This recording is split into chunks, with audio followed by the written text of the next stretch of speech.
The FruitySCB 250 will be held this evening from Moon Speedway for the second race in this evening's doubleheader action, where these drivers will not only have to face the challenge of racing one another at such high speeds, they'll also have to face the challenge of this racetrack falling apart here late in the season.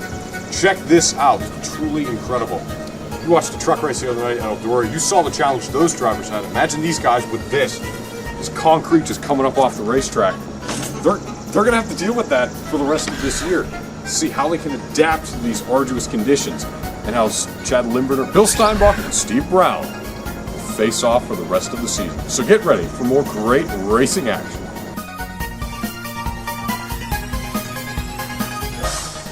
Getting ready for the second and final race of this evening's doubleheader action, with Steve Brown starting in first, Bill Steinbach in second, and then Chad Limburner in third, with good spirits in the garage area. Get ready for some more racing at Moon Speedway.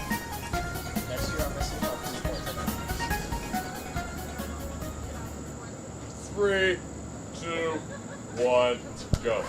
Green flag is out, and we're racing for the second time this evening. Steve Brown leads the first lap with Limburner and Steinbach having an issue over the exit of turn number 2. Brown gets caught up in that accident with Steinbach as Limburner takes the lead. Now remember, Steinbach is one lap down to Limburner as he jockeys for that lap, and Brown is in second place to Chad Limburner in his yellow Chevrolet. Steinbach takes Limburner out, pushing him into the outside wall, and that will allow a flip. Big accident in turn number 2 involving Chad Limburner. Here it is again. His corner entrance was a little bit too shallow. He hit that cone at full speed, and that simply flipped that Chevrolet over. Green flag is back out, single file down the backstretch. Chad Limburner broke loose going into turn number 3 and will lose a lap to Bill Steinbach.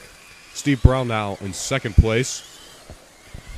As we go around for lap number 10, Limburner is fighting for his lap and will try to take it out of turn 2. You can see him just rocketing down the backstretch there. He thought that he had a run on Steinbach, but he'll back off a little bit now, and he'll take Steinbach out and regain his lap, and that allows Brown some positioning on the racetrack that will allow him to catch up, but not for long, as we have a caution on lap 15 that will reset the field. The whole field was involved in that accident in turn number 2. Track maintenance team gets things sorted out and gets hit by one of the vehicles. Steve Brown hit one of the track maintenance workers. Word from the medical center is that he is all right. Might want to up his pension there. Workman's comp could be in the cards. Chad Limburner coming back around for the green flag. There it is. Comes across the racetrack but holds on to it. Bill now in second and Steve Brown in third place. Bill leaves the bottom lane open for Steve. Steve makes contact and they lock wheels at the exit of 2. Brown loses a lap to Limburner, and Bill's on the tail end of the lead lap, and he won't lose a lap to Chad Limburner, and Steve Brown is now back on the lead lap. Now Limburner driving conservatively here early in this race. He knows that he has a lead, and it looks like Steve Brown has died on the backstretch. Let's take a look at what happened. Looks like he came out of turn number 2 and lost power is the word we're getting. Typical Dodge. Field at the restart line. Steve will come around as he was the cause for that caution. Now remember, today was a doubleheader as we see Limburner going upside down this time and Brown plowing into him from turn number 1. Remember, battery management is a big deal on these doubleheader days. Let's look at what happened again to Limburner. Too shallow going into turn number 1. Came back across the racetrack. Bill Steinbach was able to drive around this. And look at his wheel and tire on that left front, how it literally wrapped around the cone and then was ricocheting back and forth. He was the cause for that caution, and he'll have the middle lane as the other two have lane choice. There was a little bit of drafting, and again, out of turn number 2, as Steinbach has the lead. Oh! Steinbach upside down on the front stretch into turn number 1. Steve Brown also involved in this. Chad Limburner goes back to the restart line. Bill's crew chief doing some quick repairs on the racetrack, making sure nothing major was damaged on that impact.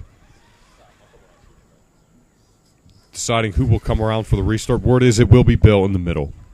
Now the word we're getting is that Steve Brown's battery is dying significantly. His team needs to manage their battery power better as we have another flip.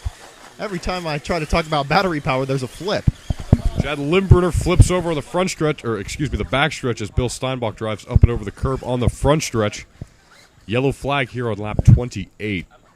You can see Steve Brown so out of battery trying to place his car back at the restart line to not have to drive all the way around the speedway. Now, he will get third-place points if he reaches lap 25, meaning that he will get those points.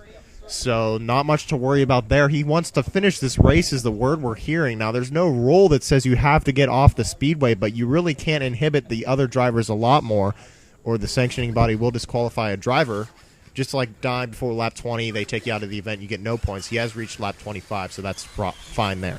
And you can see it right there. Car dies out of turn number 2, right in the groove. Here comes the field, pushing him out of the way. Steinbach drives up and over him. Chad has the lead. Bill gets into the quarter panel of Chad, puts him into the cone in turn 3. Steve Brown in Bill Steinbach's way over the center of 1 and 2. Here's the cause of the caution. Bill and Chad tangle fenders, and Chad got the worst of that, going head-on into that cone in the center of turn 3 and 4. Steve comes around, drops back to third spot. Chad gets aggressive with Bill, punts him up the hill. Bill tries to retaliate. And these two cars are jammed, and they hit the outside wall of turn number 3. And let's take a look what happened again. You can see the open-wheeled nature of these cars allows for the other person's tire to get up inside the fender and wheel well there. And look at that body. Bill Steinbach's Ford, the whole front end is completely wadded up. Getting set to go for another restart attempt here late in this one. We can see while we were doing the replay, it looks like Limburner somehow went back up the speedway after getting untangled from Steinbach. Could have been a little retaliation during yellow flag conditions there. And Limburner has the outside lane. He was the cause of the caution, they're saying. Green flag, Steinbach with a jump, nearly an illegal jump, but the sanctioning body won't call it, and now Limburner's catching up. Steve Brown stuck in the center of the racetrack and out of the way. Limburner takes the lead, but Bill does a crossover to get it back out of 4, lap 35. 5 laps remaining. Who is going to win this race? This could possibly be the greatest battle in the history of this league. Chad Limburner is right there, gets into Steinbach. Steinbach keeps driving and pulls away from Chad. And it looks like that will bring out a caution flag for the first of a possible 3 green, white, checkered attempts. Now, these drivers have to watch out for Steve Brown here. Down on power, he could really affect the outcome. And we can see the league is not taking any garbage from Steve Brown's team today. They are calling cautions whenever he gets in the way of the track, whenever he gets inside the groove that the other 2 drivers are taking, because let's face it, it's a 2-horse race now. Steve will have the outside lane. He's back to third place. Oh, my goodness. Chad Limburner upside down, but he keeps driving. He's got a shot to pass Bill. Gets into him. They spin out. Don't cross the line. Bill's trying to get across the line. He backs up. He does cross the line right before Chad Limburner does. Steve Brown picks up third place. What an incredible finish. It looked like Bill had it. Then it looked like Chad, but Bill ended up with the victory. Kudos to Limburner in his Chevy for taking out Steinbach there right before the line. That was a good move. Normally we see him crack under pressure at the end, but today it was a good move, just didn't pay off. The aggression is coming back to Chad Limburner. Bill Steinbach still retains the points lead over Steve Brown. It's going to be exciting to see how this one plays out right here for the remainder of the season on the Three Rivers RC Racing Channel.